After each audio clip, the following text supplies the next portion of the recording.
මල්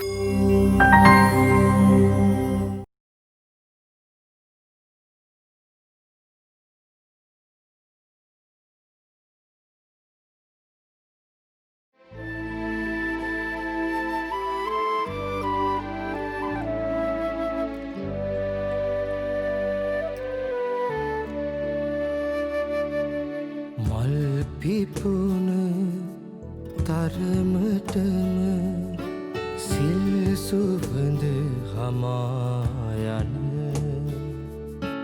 දෙවලා සතහම් මග සලසාලන සල්මල් ආරාමේ සල්මල් ආරාමේ සල්මල් ආරාමේ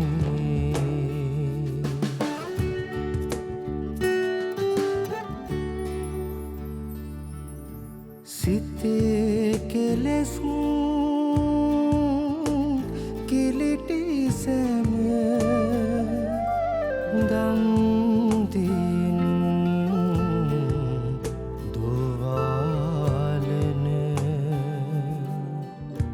යති පරපුරකට ඉනි මං තනනා සල්මල් ආරාමේ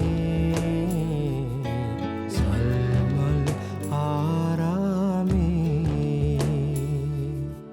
පින්කෙතක හසිරි දෙන සංසිඳන මගක යන කසාවතින් දස අත පොබ කරන සල්මල් ආරාමේ සල්මල් ආරාමේ සර් ඇත්තටම වැට පනිනවද? ඇයි? බඩ කවුරුහරි එහෙම කිව්වද? නෑ නෑ සර්. ඊ මන්ත්‍රීතුමයි නෝනයි ඒ ගැන කතා කරලා මම ටිකක් අහගෙන හිටියේ. අපර බොල්ලෝ තොට කොහෙන්ද බල්ලෝ හයියක් ආවේ මායි ගෑණි කතා කරන්නේ හොරෙන් අහන් ඈ සමා වෙන්න මන්ත්‍රීතුමා. මේ ඡන්දේ දවස් හින්දා මන්ත්‍රීතුමා එළියේ තනියම තියන්න බැරි හින්දායි මම ටිකක් ඈතින් සර්ච් එකක් දාන් හිටියේ.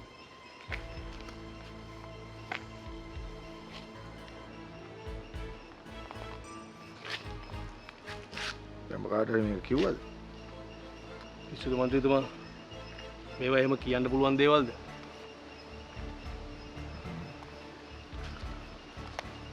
දැන් ඔබ මොකද හිතන්නේ? මං වැට පනින්නද එපාද? පනිනවා නම් පනින්න හොඳ ඩීල් එකකට. මොන කරලත් බෑනේ බං. ඊට පස්සේ මට මගේ ඡන්දදායකයෝ ටික නැති වෙනවා උන් මාව අතාරිනවනේ. පිස්සුද මන්ත්‍රීතුමා? මන්ත්‍රීතුමා කොයි පක්ෂේ හිටියත් උන්ට වැඩක් නැහැ. උන්ට ඕන දේ කරලා දෙනවා නම් එච්චරයි. ඒක තමයි ඇත්ත තත්ත්වය.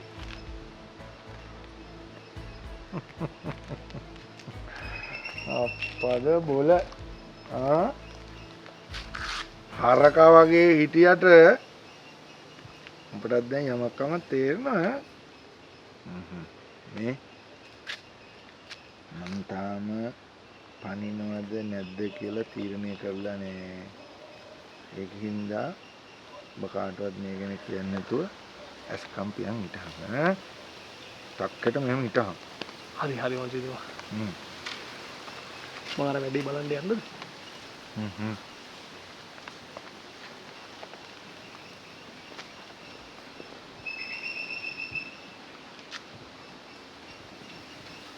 අනෝමා ගම්තෙරදී පැවිදි වූ මහ බෝසතාණන් වහන්සේ අසල වූ අන්තිය නම් මඹවන්නයට වැඩියා. පැවිදි කිරීමෙන් එහි ටික දිනක් ගත කළ බෝසතාණන් වහන්සේ කන්ද කාඩාවද? ඔව්. කොහොමද? බෝසතාණන් වහන්සේ මේ ඔහෙගේ එක. දිගා වැඩියා. මගේ එක නෙමේ. ඕකත් දීපන්. ඒ මොකටද? පුදුම වී බලා සිටියා. යකෝ. ඕක සතරසිංහ මහත්තයාට දුන්නාම සල්ලි කීයක් හරි ගන්න පුළුවන්. එහෙම කොහමද? මාත් ඡන්දේ දාන්න එපා. අනේ මේ ඡන්දේ අර පරදින මැනිකට දාන ඡන්දයක් නේ. අත්හරි. යකෝ ඊට වැඩිය නරක නැද්ද? ඕක සතරසිංහට දීලා කීයක් හරි ගන්න එක. නෑ මන් දෙන්නේ නෑ. අත්හරිනේ. මේ නෑ. දීපන් කිව්වම්. යකෝ. ඉරන්න බා. ඉරන්න බා ඕක. අත්හරිනෝ. මෙහෙට දීපන් මෙහෙට.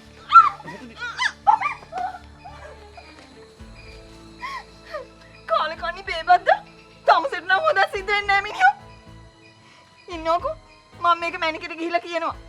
තමසෙ වගේ ඡන්ද කාඩ් එක උදුරගත්තා කියලා. එතකොට මැනිකම ඕන තැනකට කියන්නේ නැත.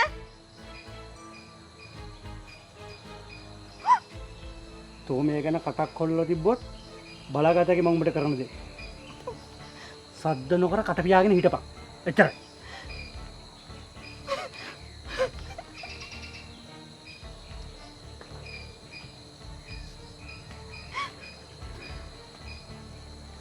ඔන්න ඔහේ ආ එකත් අරන් ගිය දෙන් අම්මේ. අපි ඡන්දෙ දැම්මේ නැහැ කියලා මැරෙනවේ. ඔයාලට මේවා තේරෙන්නේ නෑ පුතේ. ඉන්නකො මම ලේසියෙන් මේක අතාරින්නේ නෑ. එපා අම්මේ. එහෙම කළොත් තාත්තව පොලිසියෙන් අරන් යයි.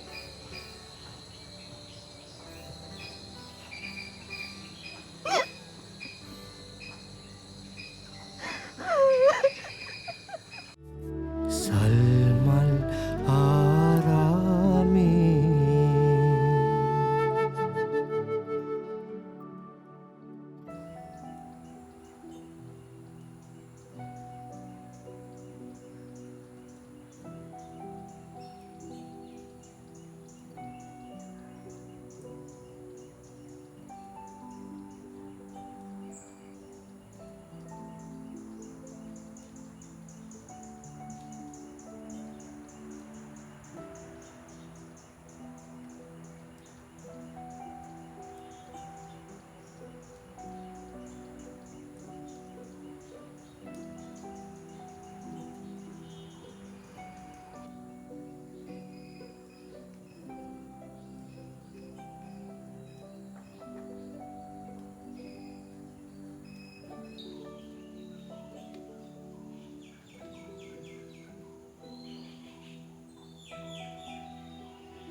සුමේද මම මේ පාර දවසේ සිතුවිලි වලට මිනිස්සුන්ට ඡන්දෙ දෙන්න ඕනේ කාටද කියලා කියලා දෙනවා.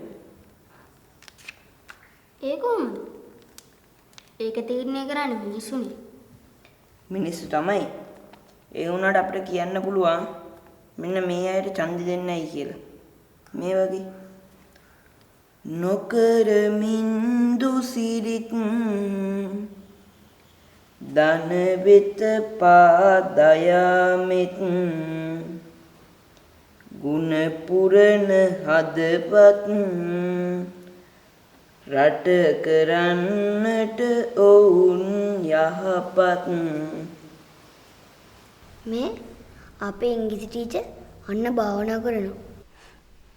ඉංග්‍රීසියෙන්ද දන්නේ? සුමේද භාවනාවට එහෙම කියන්න හොඳ නැහැ. මං කියපු විදිහට ලෝකේ ගොඩක් මිනිස්සු භාවනාවෙන් තමන්ගේ ජීවිතය වෙනස් කරගෙන තියෙනවා.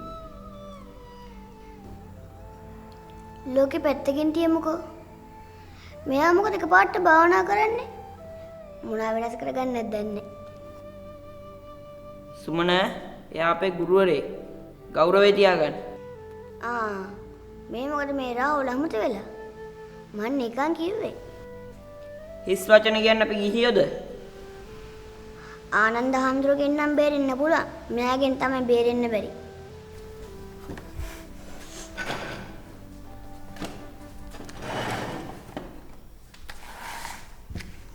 මේ අපිත් යමුද ඉංග්‍රීසි ටීචර් භාවනා කරනවා බලන්න. ඇයි මිනිස්සු භාවනා කරනවා දැකලා නැද්ද? ඉංග්‍රීසි පන්තියට යන්න ලෑස්ති. ඊට කලින් දානේ වල දන්න එපා. මේ කොහොමද මේ කවිය? වරදක් නෑ. බලමුකෝ. ඕක අහලවත් මිනිස්සු හරි කෙනාට ඡන්දෙ දෙයිද කියලා.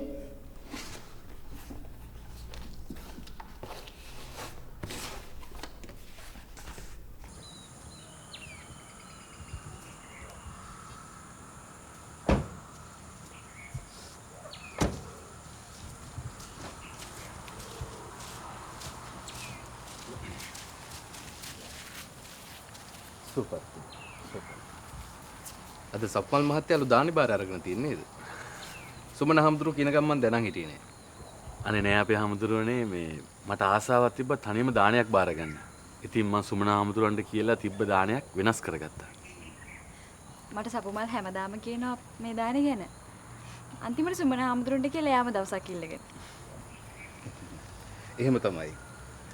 පින් කරන්න හිතන හිත් මෙලෝ පරලෝ දෙකම සූපත් කරනවා. සුමන හමුදුර පන්සලේ වැඩ ඉන්නද හමුදුරනේ? ඉන්නවා. මම හිතන්නේ ඉතින් දානශාලාව පැත්තේ ඇති. මං එනම් බලන්න ඒ පැත්තට ගිහිල්ලා. හොඳයි. අවසරයි.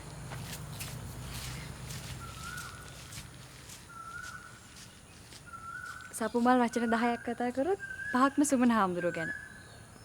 පින් අතේ වැඩ ගැනමයි කතාව. සප්මල් මහත්තයාට ඕනේ යාගේ ජීවිතේ වෙනස් කරගන්න. එහෙම වුණාම තමයි ආගමට දහමට නැඹුරු වෙන්නේ. ඔබ වහන්සේ කොහොමද එහෙම කියන්නේ? මට එහෙම කියන්න පුළුවන් අනුතර නෝනා. කෙනෙක්ගේ ජීවිතේ කර්මය අනුව වෙනස් වෙනවා. එතකොට යාගේ හැසිරීමත් වෙනස් වෙනවා.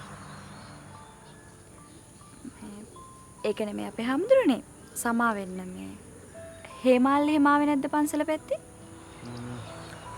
සතරසිංහ මහත්තයාගේ වීඩියෝ එක කරන දවසේ ආවා. ඊට පස්සේ නම් පන්සලට ආවේ නැහැ. එයි අනුතර නෝනා. නෑ මම නිකන් ඇහුවේ.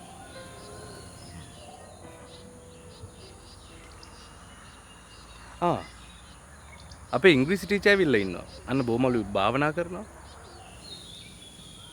භාවනා කරනවා? ඔව්. එයි අනුතර නෝනා. නෑ මන් දන්න ශේහානි නම් භාවනා කරන කෙනෙක් නෙමෙයි. එහෙනම් බලන්නකෝ ඒ ඇවිල්ලා ඉන්නේ යාමද නැත්නම් වෙන කෙනෙක්ද කියලා. සුපර්.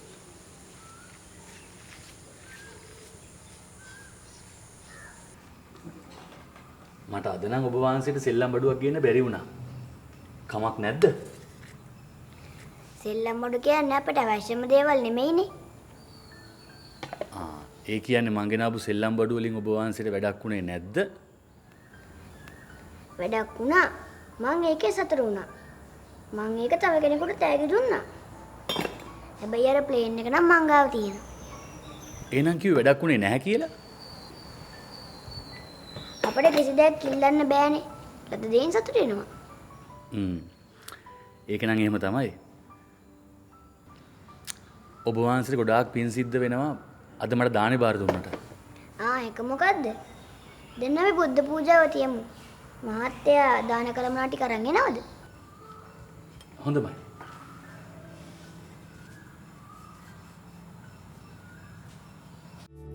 සල්මල් ආරාමේ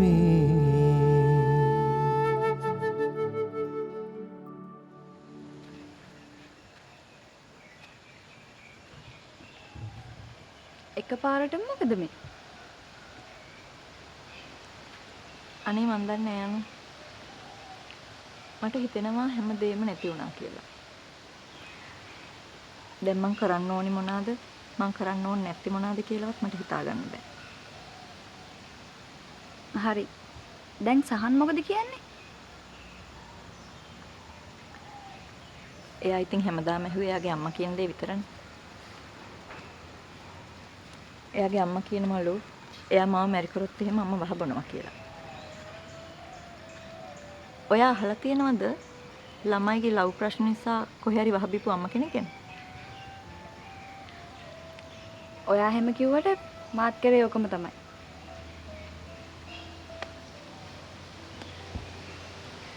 නෑ අනෝ. ඔයාලට තියෙන දේශපාලන ප්‍රශ්නයක්. ඒ විතරක් නෙවෙයි. ඔයාලගේ ෆැමිලි බෑග්ග්‍රවුන්ඩ්ස් වෙනස්. ඔය දෙන්නගේ කේන්දර ගැලපෙනවද? අම්මා බැලුවද? අන්න එතන තමයි මුලින්ම වරද්දගත්ත තැන. මං වැඩි හොඳටත් එක්ක කියලා හිතලා හොරස්කෝප් බලන්න අම්මට දුන්නා. අම්මා බැලුව ගාම කිව්වා අපි දෙන්න මැරි කරොත් එහෙම අනිවාර්යෙන් ඩිවෝස් වෙනවා කියලා. හැබැයි වෙලාවකට හිතනවා මං ඒක අම්මට බලන්න දුන්නේ නැත්තම් ගුරුකමක් කරලා හරි මට යව තියාගන්න තිබ්බා කියලා. එච්චර මාදරේ දෙයට.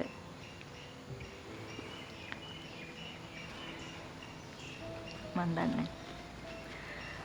හැබැයි මට නිතරම හිතෙන දෙයක් තමයි එයා මගේ ජීවිතේ හිටියා නම් හොඳයි කියන එක. ඒක නෙවෙයි. කොහොමද දැන් ඔයාගේ සපුමල් කුමාරයා? මං එයාව දැක්කේ නම් Facebook එකේ විතරයි. අද එහෙනම් ඇත්තටම දකින්න පුළුවන්. යම්. Really? එයාත් ආවද? ඔව් අද දාන එයා ගන්න. එහෙනම් අපිට දානෙත් කාලේ යන්න පුළුවන්. නැතු. යා.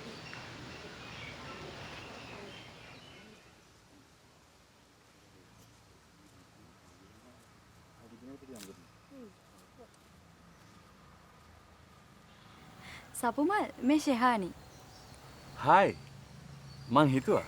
හයි. අනු හොයාගෙන තියෙන කොල්ලෙක් නෙවෙයි නළුවෙක් නේ. බුද්ධ පූජාව තිබ්බොත් හොඳයි නේද?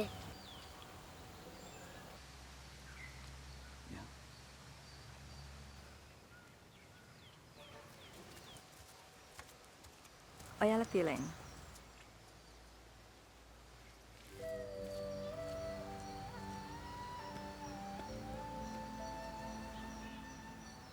සාදුකාරයක් දෙන්න. නමස්කාරය කියන.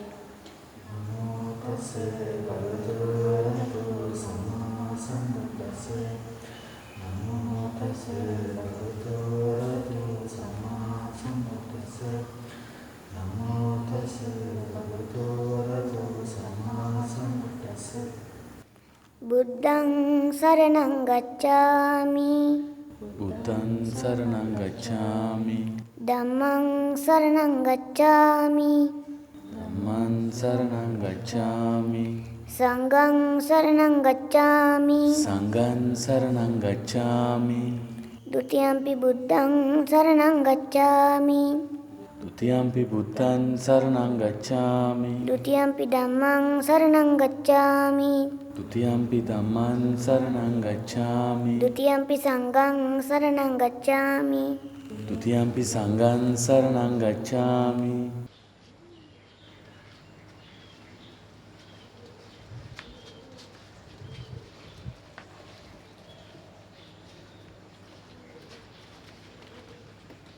සුපත්.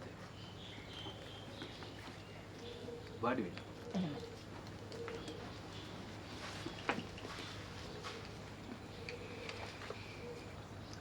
මම දැක්ක ශානවිස් භාවනා යෝගීව ඉන්නවා. බොහොම හොඳයි. මේ දවස්වල මගේ හිතට එච්චර හොඳ නැහැ හාමුදුරුවනේ. ඒ නිසා මම බැඳීම් ඔක්කොම අතහැරලා හිත සංසුන් කරගත්තා.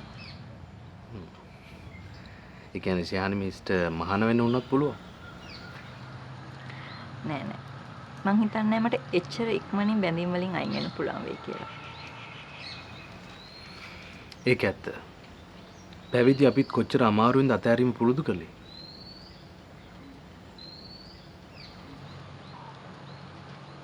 මං ඔබ වහන්සේගෙන් ප්‍රශ්නයක් අහුවට කමක් නැද්ද? ඕනම ප්‍රශ්නයක් අහන්න. සමහර විට ශානමි සහන් යන දේ මම දන්නව වෙන්නත් පුළුවන්. එහෙනම් ඔබ වහන්සේම කියමුද බලන්න මගේ ප්‍රශ්නේ මොකක්ද කියලා.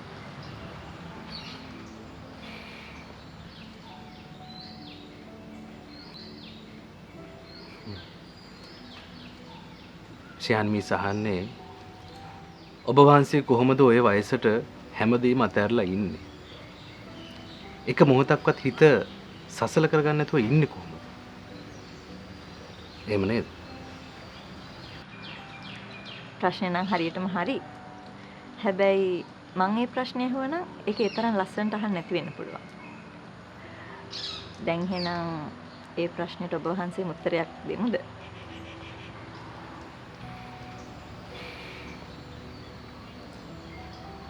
නිසල ජල තටාකයක් වගේ හිත තියෙනවා. සමහර වෙලාවට හමන හුළඟට වැටෙන කොළරොඩු වලින් ජල තරංග හැදෙනවා. හැබැයි මතු පිට විතරයි. ගැඹුර නොසෙල්වී තියෙන නිසා ආපහු ඒ ජල තරංග නතර කරගන්නත් පුළුවන්.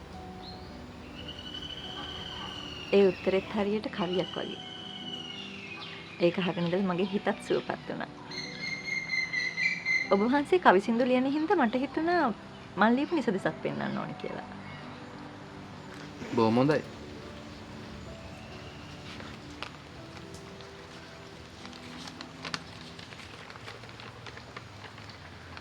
මිස් දන්නවද? අපිට දැනෙන වියෝගයේ අකුරු වලට පෙරලෙනවා කියන්නේම අපි මේ බරේ නිදහස් වෙනවා කියන එක. මිස් දන්නවද අපේ රටේ නිර්මාණකරුවෝ තමන්ගේ විරහව කවියෙන් ගීතෙන් රසිකයන්ට පූජා කරලා ඒ රසිකයන්ගේම ආත්ම සුවපත් කරපු අය ගොඩාක් ඉන්නවා.